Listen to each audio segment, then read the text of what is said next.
یہ ہیں بدلو کی نشریات۔ ناظرین، آج 5 جولائی ہے۔ آج سے 45 برس قبل اسی 5 جولائی کے روز پاکستان کے پہلے متفقہ آئین کو توڑ دیا گیا اور پاکستان پر ایک منتخب حکومت جس کے سربراہ ذوالفقار علی بھٹو تھے انہیں اقتدار سے ہٹا دیا گیا۔ وہ فوجی بغاوت جس کی سربراہی ضیاء الحق نے کی، جو اس وقت chief of the army staff تھے۔ آج اس حوالے سے ہم بات کریں گے بدلو کی نشریات انگیخت کے پروگرام میں، اور جناب امتیاز عالم صاحب سے تاریخ کے اس نازک موڑ کے حوالے سے، بلکہ تاریخ کے اس اہم ترین موڑ کے حوالے سے، اس جو واقعات رونما ہوئے ان پر ہم جناب امتیاز عالم صاحب سے ان کی رائے جو ہے اس سے مستفید ہوں گے۔ تو امتیاز صاحب خوش آمدید۔ امتیاز صاحب، میرا آپ سے پہلا سوال یہ ہے کہ ذوالفقار علی بھٹو نے برسر اقتدار آنے کے بعد، جب پاکستان دو لخت ہوا اور وہ برسر اقتدار آئے، تو جو ایک سیکورٹی پیراڈائم جو انہوں نے بنایا اس میں آپ یہ نہ پوچھیں، آپ چلے گا، آپ تو بیان آپ کہیں کہ آخر ذوالفقار علی بھٹو جس نے ٹوٹے ہوئے پاکستان کے لوگ باقی پاکستان کو دوبارہ سے کھڑا کیا، آئین دیا اور 90,000 قیدی رہا کرائے، نیوکلیئر پروگرام دیا اور پاکستان کا قومی سلامتی کا پیراڈائم دیا، آخر انہیں کیوں ہٹا دیا گیا؟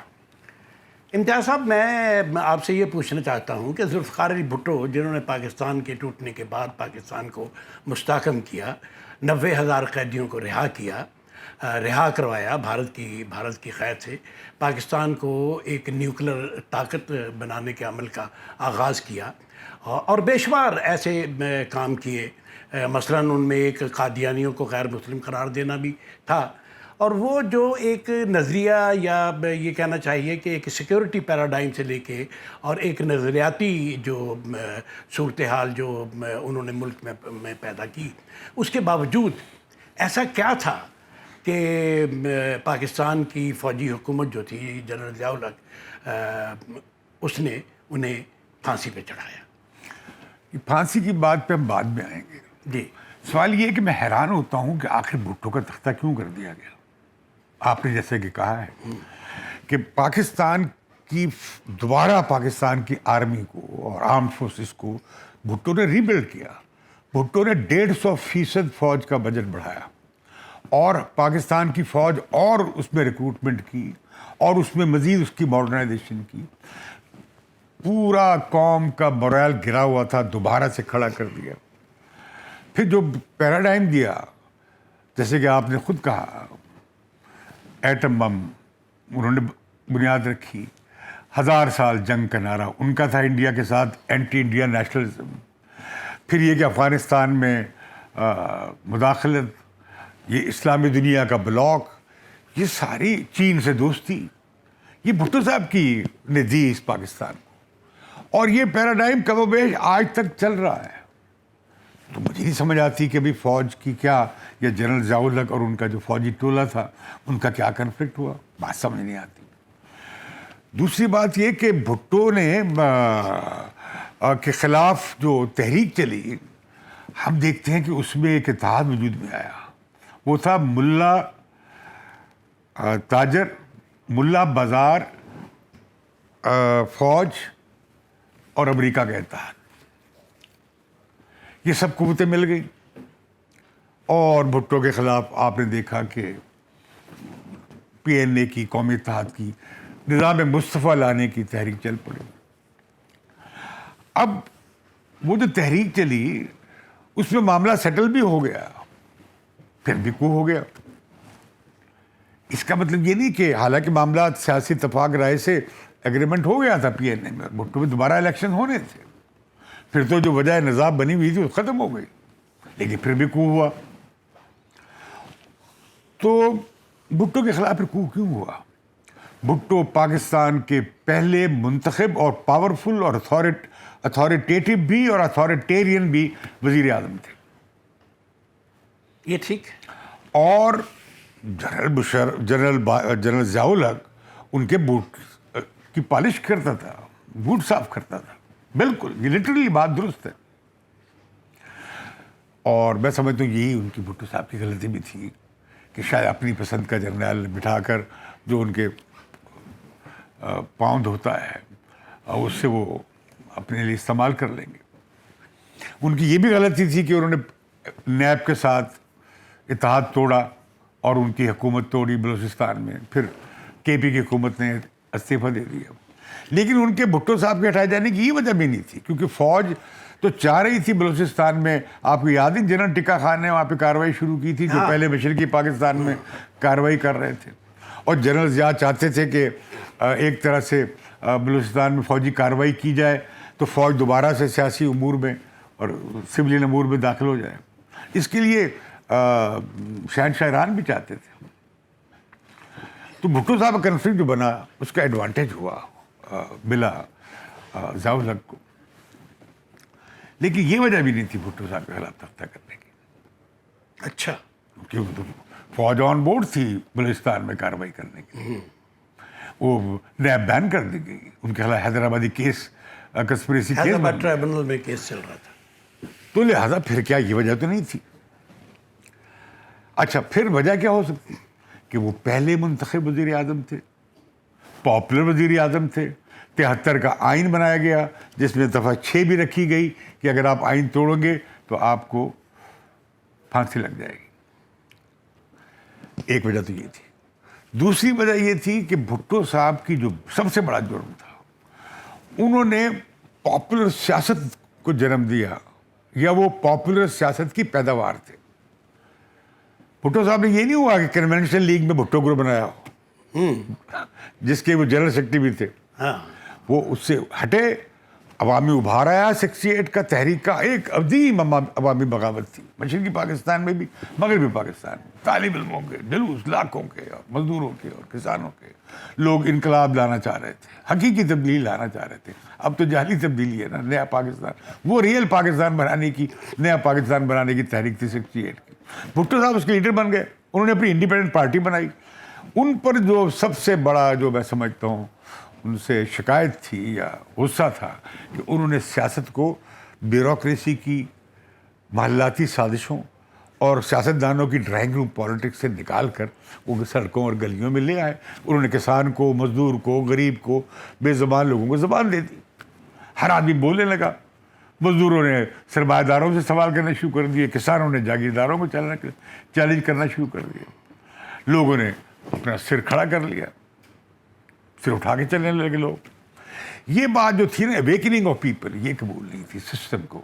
یہ جو نو آبادیاتی نظام چلا آ رہا ہے. تیسری بات یہ تھی کہ بھٹو صاحب واقعی ایک ساورن تھے.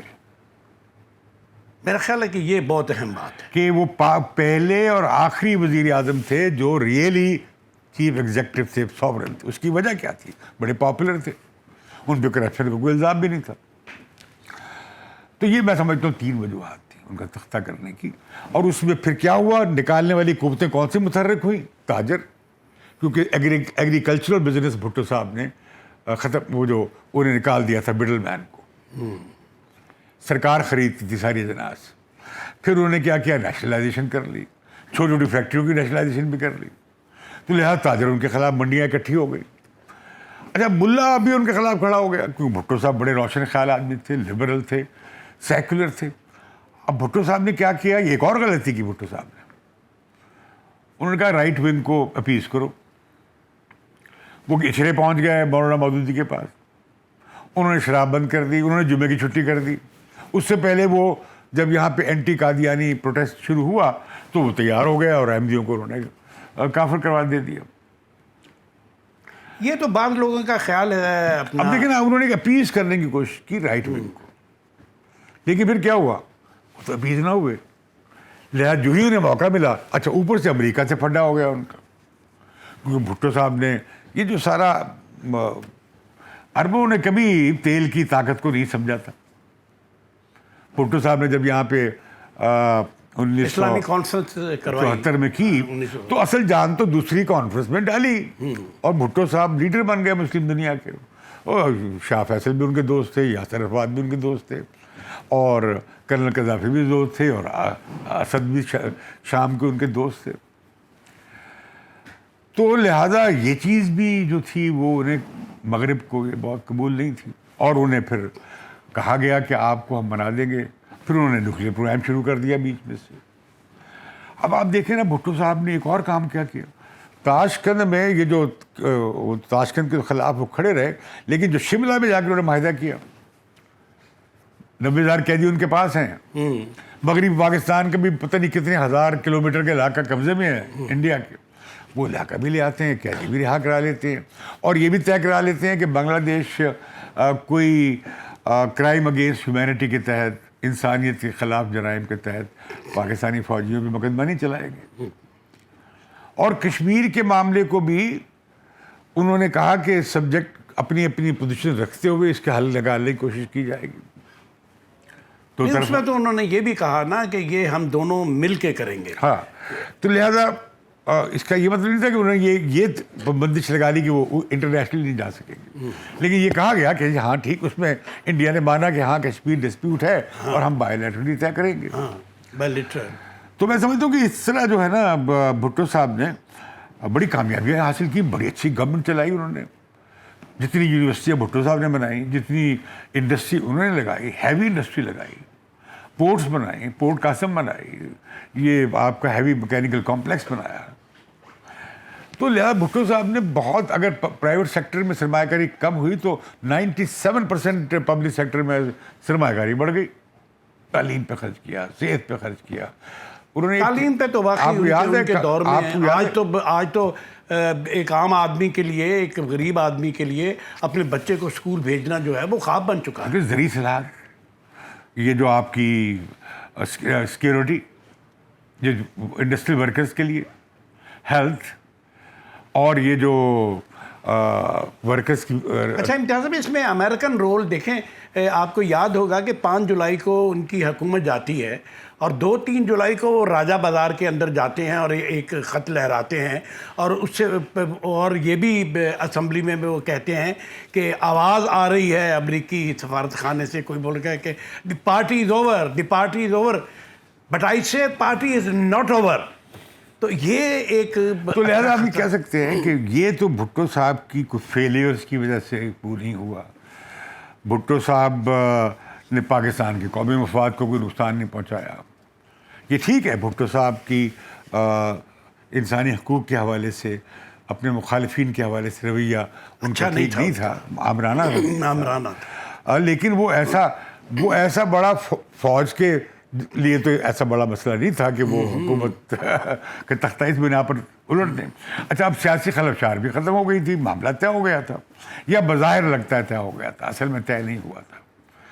وہ جو نہیں, مفتی محمود اور نوابزادہ نصر اللہ تو آخر وقت تک یہ کہتے رہے کہ ہمارے معاملات طے ہو گئے. پروفیسر غفور نے بھی کتاب میں لکھ دیا. ہاں, پروفیسر غفور نے بھی کہا. وہ جو کوثر نیازی تھے انہوں نے بھی لکھا. لیکن اصل میں جب وہ اٹھ کے چلے گئے تھے نا, تو حفیظ پیرزادہ نے بھٹو صاحب سے پوچھا کہ کانگریچولیشنز, کرائسس از ریزالوڈ. تو بھٹو صاحب نے کہا کرائسس از ناٹ ریزالوڈ, اور رات کو کو ہو گیا. رات کو بڑا دلچسپ واقعہ ہے. ہم بیٹھے تھے پریس کلب میں, جہانگیر بدر تھے, ایک بھٹی صاحب جسٹس تھے, بیچارے مارے گئے, شہید ہو گئے, اور میاں جہانگیر پیپلز پارٹی کے بڑا نوجوان تھا. وہ مجھ سے بحث کر رہے ہیں, اور رات کو بھٹو صاحب نے کو کرایا. جی ہاں, یس. میں نے کہا بالکل غلط ہے, یہ بھٹو صاحب نے کوئی کو نہیں کرایا, یہ 90 دن میں کوئی انتخابات نہیں ہونے جا رہے, یہ ایک طویل مارشل لا ہو. ہم رات کو چلے گئے وہاں سے اپنے ٹھکانوں پہ. 11 برس تک وہ مارشل لا رہا, اور پھر جب ہم 6-7 سال کے بعد جیلوں سے نکل کر آ کے ملے, تو میں نے کہا پھر بتاؤ یہ بھٹو صاحب نے مارشل لا لوایا سی. تو پیپل پارٹی والے اس خوش فہمی میں تھے. وہ تو جب ضیاء الحق کی اس وقت نیندیں حرام ہوئی, جب بھٹو صاحب رہا ہو کے لاہور آئے, تو لوگ تو یاد کرتے ہیں نا بے نظیر کے 1986 کے لاہور کے استقبال کو. وہ بھٹو صاحب کا استقبال وہ دیکھنے والا تھا, میں نے تو دیکھا. میں نے خود دیکھا ہے وہ بہت بڑا تھا. اچھا اس پہ وہ بہت بڑا تھا. ضیاء الحق اس پہ پریشان ہو گیا جس میں مولانا شاہ نورانی کی ٹوپی چھین لی تھی لوگوں نے. تو وہ بہت بڑا میسو ریسیپشن تھا. تو میں سمجھتا ہوں کہ تختہ تو اس لیے کیا گیا. ہاں لوگوں کا میرا خیال ہے کہ اس میں امریکہ بھی شامل تھا. اچھا اب سوال آیا تھا, آپ نے پوچھا بھٹو صاحب کو پھانسی کیسے دے دی, پھانسی کیوں دی گئی؟ جی ہاں مجھے کوئی وجہ نہیں سمجھ آتی پھانسی دینے کی, سوائے ایک بات کے کہ بھٹو ایک بہت پاپولر لیڈر تھا, عوام کی امیدوں کو مرکز تھا. بھٹو کو پھانسی لگا دو تاکہ عوام کی امیدوں کا قتل ہو جائے. دوسرا ضیاء الحق کا ڈر تھا کہ اگر بھٹو کو نہ مارا تو پھر اس کی گردن محفوظ نہیں رہے گی, وہ پھانسی پہ چڑھے گا. لیکن یہ جسٹیفائی نہیں کرتا. آپ دیکھیں نا کتنا شرمناک سپریم کورٹ, پہلے تو پشاور ہائی کورٹ کا جو چیف جسٹس تھا مشتاق مولوی, اس نے کس طرح کنڈکٹ کیا تھا. لاہور ہائی کورٹ وہ کہتا تھا مجھے میرے حوالے کرو, وہ کہتا میرے حوالے بے نظیر کو بھی کرو, اس میں بھی کیس بناؤ. اتنا خوفناک آدمی تھا. میں نے تو سنا ہے باتیں اس کی ذاتی طور پہ, جو وہ بیمار تھا. تو وہ پھر کیا ہوا کہ اس کے بعد سپریم کورٹ میں کیا ہوا, 3-4 سے فیصلہ ہو گیا اکثریت سے. اور وہ کیا چیف جسٹس صاحب جو تھے, کیا نام, انوار الحق. نہیں, وہ شاہ صاحب چھوٹے قد کے, ہاں نسیم, جسٹس نسیم حسن ہاں خان. جسٹس نسیم. ان کا جی ہم تو نوکریاں بچانی تھی, ڈرے ہوئے تھے. انہوں نے تو اپنے لکھا. انٹرویو میں کہا, کہ کتابیں میں کہا. تو پھر عالمی جورس نے اسے ایک جوڈیشل مرڈر قرار دیا. لیکن امتیاز صاحب آپ مجھے یہ بتائیں کہ وہ ٹھیک ہے ذوالفقار علی بھٹو نے جو کیا, جس نہیں وہ دیکھیں نا, وہ ایک ایگزامپل دیکھیں نا, وہ ایک انہوں نے ایک ایسے لیڈر کو جو تکڑا تھا, مضبوط تھا, سویلین سپریمیسی کا نمائندہ تھا, عوامی امور کا نمائندہ تھا, اور پاکستان کے نیشنل انٹرسٹ کو بھی نمائندگی کرتا تھا. آپ اختلاف کر سکتے ہیں, کچھ لوگ کرتے ہیں ان کی بعض پالیسی سے, میں بھی کرتا ہوں, لیکن وہ ایسی بڑی نہیں تھی. تو اسے انہوں نے پھانسی لگا کر نشان عبرت بنا دیا کہ تاکہ کوئی چیلنج نہ کر سکے مقتدرہ کے اور گیریزن کے راج کو. یہ بات آپ کی ٹھیک ہے, لیکن میں آپ سے ایک عرض کرنا چاہتا ہوں, وہ یہ کہ 45 برس گزر گئے, پاکستان کے اندر ڈیموکریٹک موومنٹس اس کے بعد بھی چلی, MRD کی موومنٹ چلی, اور اس کے علاوہ بھی آج بھی PDM بنی ہے اور PDM. لیکن آپ یہ دیکھیں کہ ذوالفقار علی بھٹو تو تاریخ میں اپنا ایک مقام پیدا کر گئے, وہ تو ان کو تو اب تاریخ سے آپ نہیں نکال سکتے. لیکن آپ یہ دیکھیں کہ ان کے پھانسی پانے کے بعد پاکستان کی پولیٹکس آج بھی وہ جو ایک نیریٹو, جو ضیاء الحق کا ایک نیریٹو تھا, وہ آپ طالبان کے حوالے سے دیکھ لیں, آپ افغانستان کے حوالے سے دیکھ لیں, آپ پاکستان کے اندر جس طرح کی ایک رائٹ ونگ پالیسی, اور یہاں تک کہ خود پیپلز پارٹی بھی اس پورے کے پورے سسٹم کو اسی طرح لے کے چلے. اب وہ کہتے کہ سسٹم کے اندر رہنا ہے. اب سسٹم کے اندر رہنے سے مراد یہی ہے, میں سمجھتا ہوں, کہ وہ ایک لائن جو اس وقت سے چلی آ رہی ہے اس کو ہی قبول کیا جائے. دیکھیں بڑا یہ دلچسپ ہے, عجیب ڈائیکاٹمی ہے تاریخ کی, کہ بھٹو تاریخ میں جاویداں ہو گئے, اور پیپلز پارٹی کے لوگ صحیح نعرہ لگاتے ہیں, زندہ ہے بھٹو, زندہ ہے بھٹو. ایڈیولوجیکلی بھٹو جو ہے وہ تاریخ میں اپنا زندہ مقام بنا گئے ہیں, یہ تو ٹھیک ہے. لیکن دوسری طرف انتہائی ریاکشنری جنرل ضیاء الحق,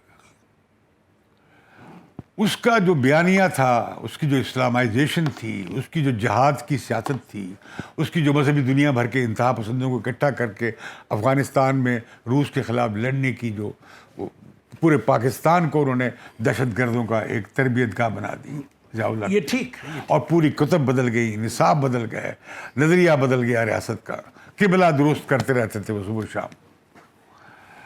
تو اس کا بیانیہ جیت گیا. اس کی بیانیے کی اور روایت کی کون نمائندہ ہے؟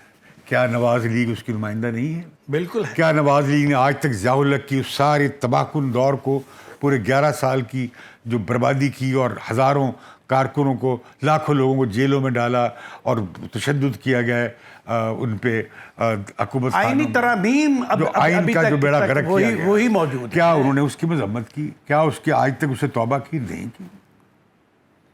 یہ ضیاء الحق کی لیگیسی جو کانسٹیٹوئنسی کریٹ پی این اے سے ہوئی تھی اسی کے بارے سے. پھر نواز شریف کہاں سے 1988 کا پنجاب میں الیکشن کیسے جیت گئے؟ وہ بھی انہوں نے اسلم بیگ نے جتوایا کہ بھائی نہیں پورا ہم پاکستان اب حل نہیں کر سکتے بے نظیر کے. نہیں وہ تو کہا اشاق خان نے. ٹھیک. پھر اس کے بعد پھر بے نظیر کو انہوں نے فارغ کر دیا 1.5 سال میں. 1.5 سال میں پھر نواز شریف کو لے آئے. نواز شریف کا اپنا پھڈا ہو گیا. پھر نواز شریف کو لے کر آئے الیکشن ریگ کر کے. پیپلز پارٹی کے خلاف پھر الیکشن ریگ ہوا. پنجاب میں تو مسلسل 3 الیکشن ریگ ہوئے پیپلز پارٹی کو پنجاب سے نکالنے کے لیے. اور پھر جو نواز شریف کو لانے کے لیے پیپلز پارٹی کے لیے کے خلاف کیا اسٹیبلشمنٹ نے, وہی عمران خان کو لا کے نواز شریف کو انہوں نے, جب نواز شریف نے چیلنج کیا اور ووٹ کی عزت کا خیال انہیں آیا تو انہیں یہاں سے پنجاب میں ان کے خلاف کھڑا کر دیا, عمران خان کو لے آیا. تو یہ سلسلہ سائیکل وہ جاری ہے. اچھا ایڈیولوجیکلی اسپیکنگ ہر مسئلے پہ آپ دیکھیں, کوئی دنیا کا مسئلہ آپ طے کریں اس میں ہر بات میں وہ لاتے ہیں مذہب کا حوالہ, ہر سائٹ.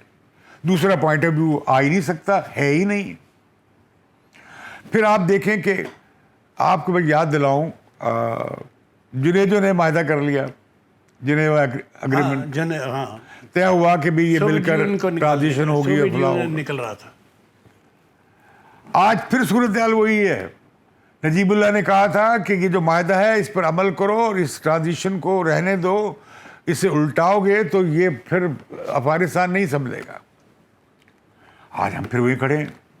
ضیاء الحق نے ڈسرپٹ کر دیا اسے, جنیوا معاہدے کو توڑ دیا, اس لیے نکال دیا کیا نام ہے جنیجو کو. اس کے بعد پھر کیا ہوا؟ اس کے بعد ہم پھر افغان دلدل میں پھنستے چلے گئے. آج کیا ہو رہا ہے؟ آج کہا جا رہا ہے کہ جی افغان حکومت ختم ہوئے کابل میں حکومت کا تختہ ہونا ہی ہونا ہے, افغان فوج نے تتر بتر ہونا ہی ہونا ہے, اور طالبان جو ہیں چھا رہے ہیں.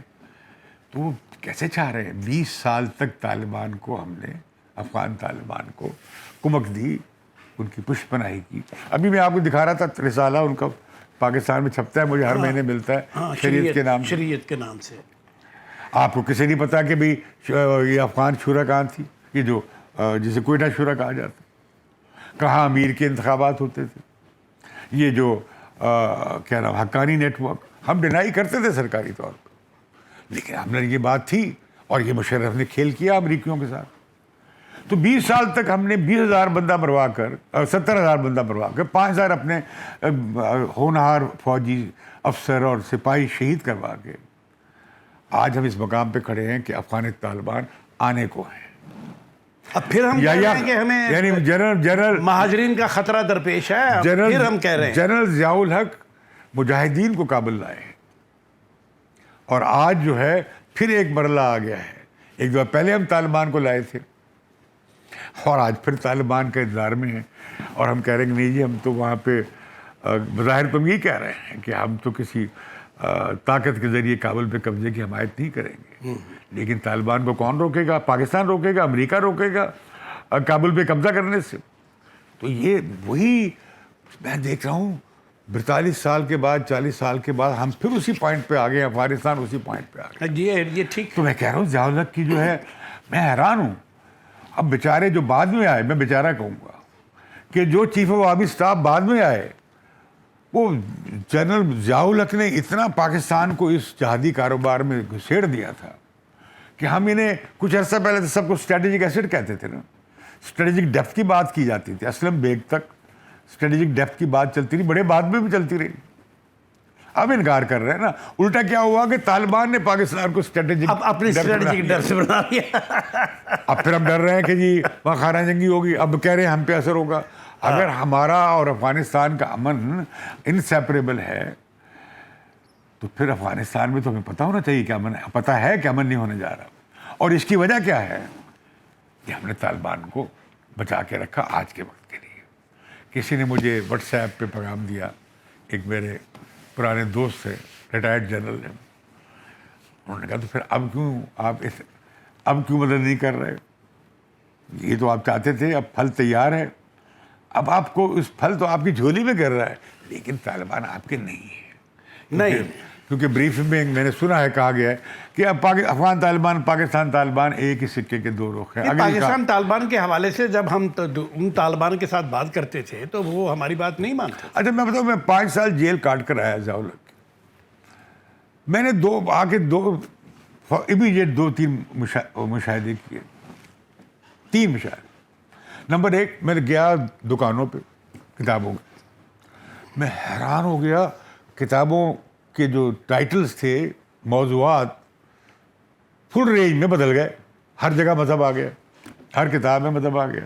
مذہبی دین, مذہبی کیا نام, نفسیات, مذہبی سائنس, پتہ نہیں ہر چیز مذہب کو لے آئے گا.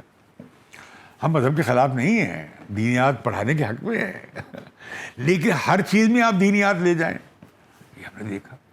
دوسرا, جو سیاسی کعبہ خانے ہوتے تھے, بیٹھ کے سیاسی بحثیں ہوتی تھیں دانشور, وہاں پہ کڑائی گوشت شروع ہو گیا. ہاں یہ تو ہے. تیسری چیز ہم نے کیا دیکھی کہ جن لوگوں کو کوئی منہ لگانے کے تیار نہیں تھا سیاسی طور پہ, یہ جو قبضہ گیر, یہ جو لینڈ گریبر, یہ پراپرٹی, وہی آئے ہیں, یہ جو اسمگلر, یہ سارے غیر سیاسی الیکشن میں یہی PMLN کی بنیاد ہے.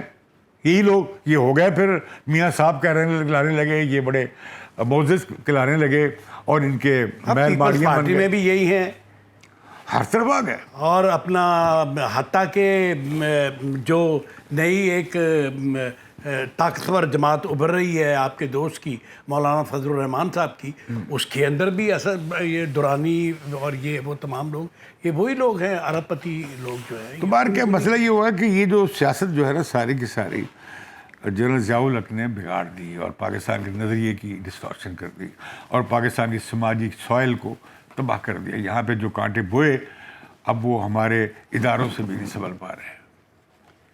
ناظرین, یہ آج 5 جولائی کے حوالے سے ہمارا پروگرام مجھے امید ہے آپ کو پسند آیا ہوگا, اور آپ سے درخواست ہے کہ آپ ہمارا پروگرام کو لائک کیجئے, اسے سبسکرائب کیجئے ہمارے چینل کو, اور آئندہ انشاءاللہ آپ سے جلد ملاقات ہوگی.